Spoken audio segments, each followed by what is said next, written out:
Welcome to the Political Economy of the Environment. Today's episode is about carbon pricing. It's the third and last of our 3 episodes on this topic, and here we're going to be talking about how to allocate the revenue that comes when we put a price on carbon. Putting a price on carbon means people pay more for fossil fuels and everything produced and distributed using them, and the question we're going to tune in on today is where that money goes, or where it should go, because it's something we can decide in the design of the carbon policy. To recap, there are good reasons to put a price on carbon. It's a cost-effective way to reduce emissions. It incentivizes cost-saving technological changes in the development of alternative energy and energy efficiency. It can be combined with other policy instruments like public investment and regulation. It alone can set a hard limit on the total amount of emissions we're going to allow, thereby ensuring that we achieve our emissions reductions objectives. And this is what we're going to be focusing in on today. It can create protective carbon rent. The money we're charging for use of our limited carbon absorptive capacity that we're charging in order to protect our environment is available for various uses. And it's those uses that we're going to be talking about today. What kind of price increases are we talking about on carbon emissions, and how much money are we talking about? Well, the key thing to remember here is that the demand for fossil fuels is what's called price inelastic. That is to say, a relatively small price increase generates an even smaller quantity decrease. And so you need big price increases in order to get the substantial quantity decreases that we need to see in order to stabilize the Earth's climate. Estimates of the long-run price elasticity of demand vary, but an average estimate coming from looking at past experience is it's about minus 0.6. That is to say, a 10% increase in the price leads to about a 6% reduction in the quantity of emissions. And that gives us a basis for projecting what kinds of price increases we might see if we reduce emissions to the levels that are called for in order to stabilize the Earth's climate. Because a 6% reduction in the quantity of emissions, coming with a 10% increase in price, is just the beginning. Here is the kind of reductions that we're talking about in the long term, by the middle of the century at least, in order to achieve an 80% reduction below 1990 levels. That's one of the targets that's often recommended by climate scientists. So in this graph here at the top, you see what happens with the business as usual, or otherwise known as the road to hell scenario, in which we don't do anything to reduce emissions. And then here are various ways in which emissions could be reduced. Different models give different proportions for these ways, but there's a little bit of a reduction that comes from what's called smart growth, a bigger one that comes from increased energy efficiency. Then there's the use of biomass to substitute for fossil carbon, electricity, decarbonization, generating electricity by wind, solar, etc. Fuel switching, that's mainly for transportation fuels, switching to biofuels or electric automobiles, for example. And then the black part is the remaining emissions. And getting that down to this level by the year 2050 is a pretty big reduction. What kind of fossil fuel prices would go along with that reduction if we were to constrain our use of fossil fuels to that level by putting a cap on the total amount of carbon we're allowing into the economy, or equivalently by setting a tax that adjusts automatically to make the necessary reductions? Well, it's possible, no one knows for sure, but it's possible that fossil fuel prices would rise more than tenfold between now and the middle of the century. To see why, we can do a simple calculation. The required rate of decline to cut emissions by 80% between now and then would be about 5.2% a year. And from the price elasticity of demand, we can estimate that that would require price increases of over 8% per year, year after year after year, between now and 2050. And so over 30 years, the price would turn out to be 12 times higher than the current prices of fossil fuels. That's the kind of increase that one would need to see based on what we know now about price elasticities of demand. Now, of course, those could change. If public investments build out mass transit systems so people don't need to rely on automobiles as much, or if the costs of wind and solar energy continue to plummet, etc., then the price increase wouldn't necessarily be as high. On the other hand, if it gets harder and harder to cut those emissions out of our system as we cut more and more, it could be even higher. There's uncertainty about it, which is why we need to set the quantity and let the price adjust. But we could be talking about some pretty substantial price increases.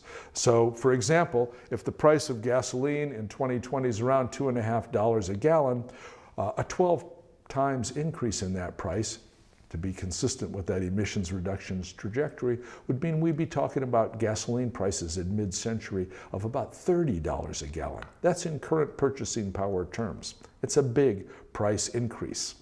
Now, an important thing to realize about those price increases is that they will have a regressive impact on the income distribution. That is to say, they'll hit low-income households harder than upper-income households. So this graph shows the incidence of what would happen with a $200 per ton carbon dioxide tax in the United States. That is to say, a carbon price that would raise the price of gasoline by $2 a gallon. In the lowest quintile, that is to say, the lowest income 20% of the population, ranked by household expenditure, the impact would be equivalent to about 12%, a little over 12% of their household income. From the upper quintile, the upper 20% of the population, you'd be getting a smaller hit of less than 10%, about 8.7% of their expenditure as a result of the higher prices. So although the upper income households would certainly pay more because they consume a lot more fossil fuels, as a percentage of their total income and expenditure, it wouldn't be hitting them as hard as it does the middle class, and it wouldn't be hitting the middle class as hard as it does the poorest population in the country. Now, therefore, a very important thing to think about is where the money goes and what the distributional impact of those uses of the carbon money are going to be. To understand that carbon rent, as I've called it, we need to understand the difference between what we're spending to cut emissions.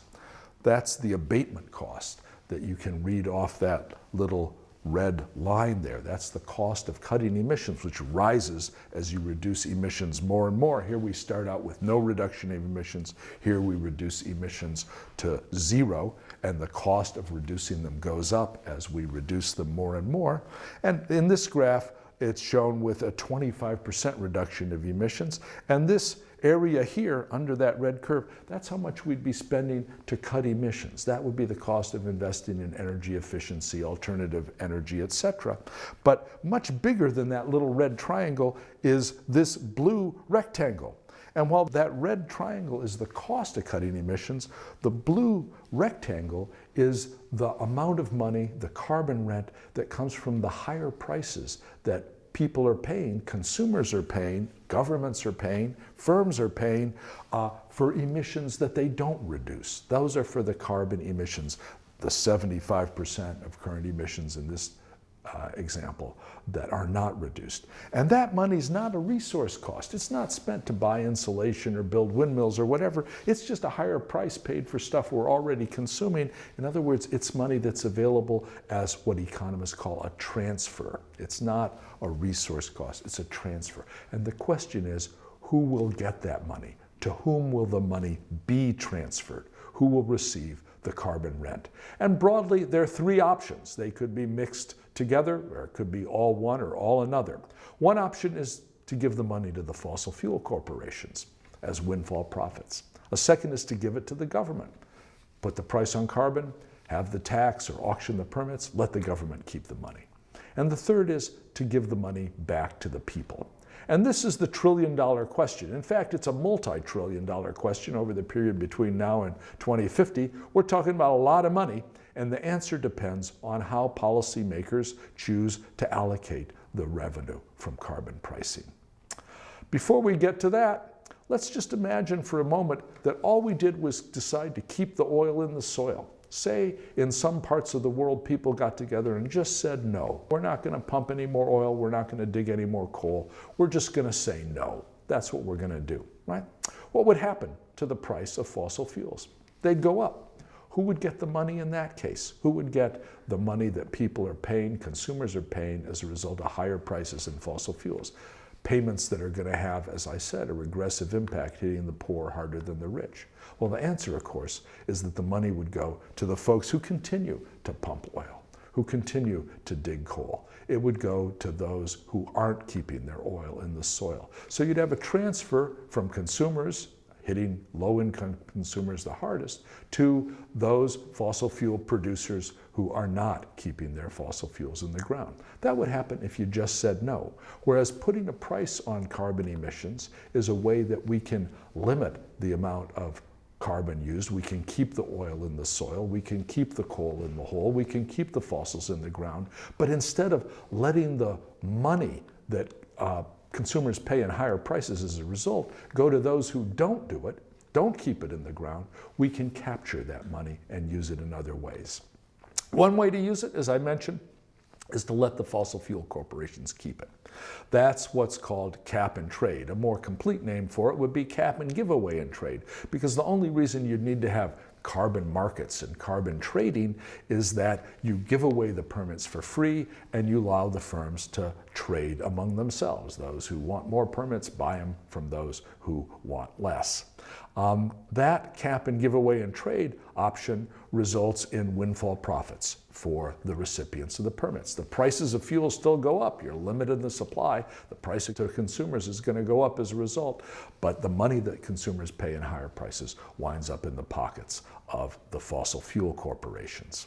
Those profits get distributed in proportion to the ownership of stock. So those folks who own more stocks in those corporations end up getting the money that consumers pay in higher prices. And we know that stock ownership in general is concentrated in the upper income groups of the society. So that regressive tax on carbon, that price impact on households, results in a big transfer to those who are in the upper income strata of the population, the owners of the corporate stocks. And some of the profits flow out of the country, putting on a carbon price to foreign shareholders, since not everybody who owns those corporations is domestic. That's one option, cap and giveaway and trade. A second option is that you have the money stay with the government. You have a carbon tax. The government keeps the money, you auction the permits, and the government keeps the money. This is what happens, for example, under the Regional Greenhouse Gas Initiative in the northeastern states. Permits are auctioned every quarter, every 3 months, and the state governments keep the money and use it in ways that they determine. So in this case, the permits are auctioned, not given away. The revenue is retained by the government, and the government uses the money for government spending. Or alternatively, the government could use the money to cut other forms of taxes. That's called a tax expenditure. To cut other taxes is like increasing spending, but you're spending by reducing your tax revenue and reducing the burden of taxes on other parts of your economy. So this option is what we could call cap and spend. In that option, the carbon rent goes to the government. And what the government does with it depends on the politicians who run our governments. The third option is to return the revenue to the people. This option is called cap and dividend, or in the case of a carbon tax with the price set rather than the quantity set, it's called fee and dividend. And in this case, the permits are auctioned, or the carbon fee is levied, and the revenue is recycled to the people as equal dividends per person. Everybody gets the same amount of money. Every woman, every man, every child gets the same amount of money as equal dividends distributed monthly or quarterly or annually, transferred most simply into their bank accounts electronically. Checks in the mail are kind of out of date these days. And one of the great advantages of such a policy is that it would protect the purchasing power of working families, because they would in general get back more money in dividends than they would pay in higher carbon prices, because, as I mentioned earlier, the rich consume more carbon than everyone else. That lifts up the total size of the pie and means that if you divide the carbon rent pie equally, those who have smaller than average carbon footprints get back more than they pay in higher prices. Would people still have an incentive to cut their emissions if they got dividends back? Of course they would, because what they get back isn't affected by their own use of carbon, it's affected by everybody's use of carbon. Whereas what they pay is affected by their own use of fossil fuels. So you'd have an incentive to reduce your use of fossil fuels, because if you did so, you'd increase your net benefits, the dividends minus what you pay in higher prices. How could a dividend system be implemented in practice? Well, there's already a dividend system being implemented in a slightly different way in the state of Alaska. It's called the Alaska Permanent Fund. When Alaska started pumping oil from the North Slope, they decided to charge a royalty and to put that royalty into something called the Alaska Permanent Fund. And out of that fund, every year, every woman, man, and child in the state of Alaska, every Alaska resident gets a dividend check in the mail or as an electronic transfer. And that dividend varies from year to year. Recently, it's been in the neighborhood of $2,000 for every woman, man, and child. So for a family of four, you're talking about $8,000. Now, for rich people in Alaska, that's a nice little bonus. You can make a nice shopping trip down to Seattle or San Francisco. For low-income households in Alaska, it's a big deal to get that money. And as you can imagine, it's a really popular policy in Alaska. It's popular among Democrats and Republicans alike. In fact, the policy was introduced by a Republican governor named Jay Hammond. So Alaska has shown that it's possible to distribute dividends. The difference between the Alaska dividend and a carbon dividend, of course, is that in Alaska, the dividend's from pumping oil, and it gives people an incentive to want to pump more oil, whereas in the case of carbon pricing, the dividend's from restricting our use of fossil fuels. And the more you restrict the use of fossil fuels, the bigger the dividends get, because the price rises faster than the quantity goes down. What would happen if you redistributed that $200 a ton carbon price to the public as equal per capita dividends?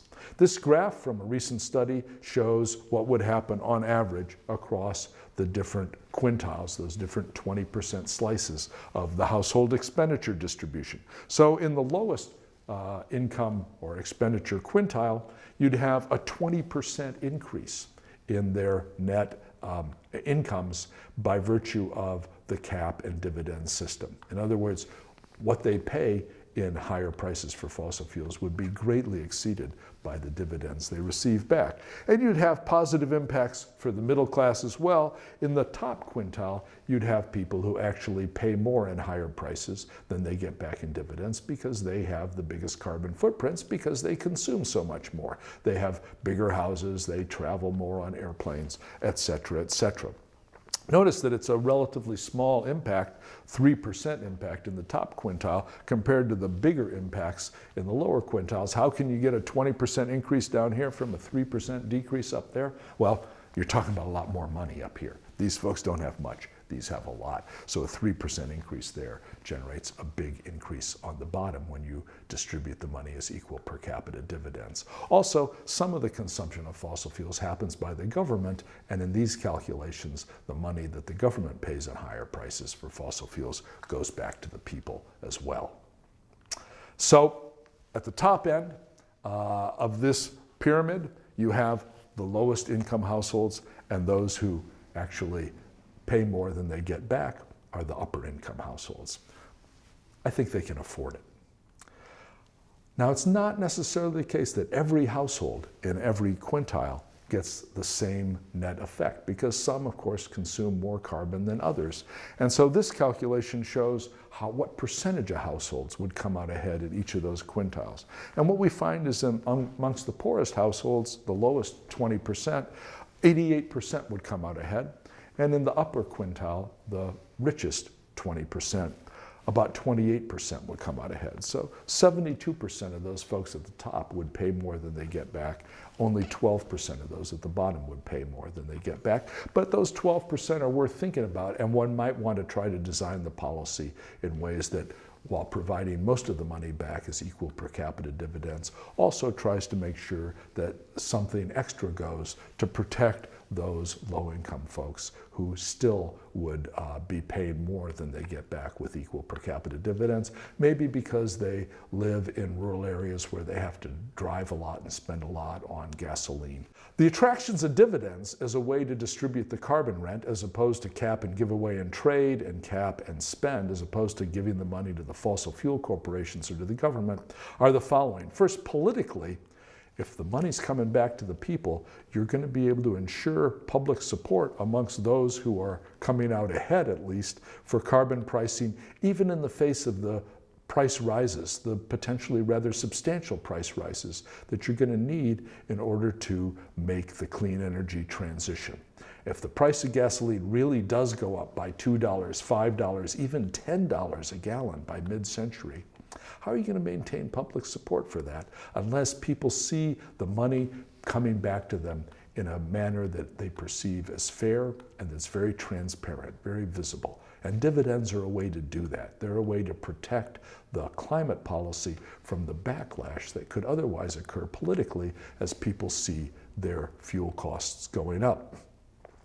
Secondly, a dividend system would achieve a progressive impact on income distribution. It would mitigate to some extent, I wouldn't want to overstate this, but to some extent it would mitigate the widening inequality that people across the political spectrum now understand to be a really important problem in US society and in many other countries around the world. And finally, an appeal of dividends is that it implements the philosophical principle that the gifts of nature, the gifts of creation, as religious folk would call it, belong to us all in common and equal measure. They don't belong to corporations. They don't belong to the government. In this case, the gift of nature is the limited capacity of our atmosphere and biosphere to safely absorb carbon emissions. And by charging for those emissions, we are trying to protect that resource that belongs to us all, and the money that accrues from charging for the use of that resource should go back to us in equal and common measure.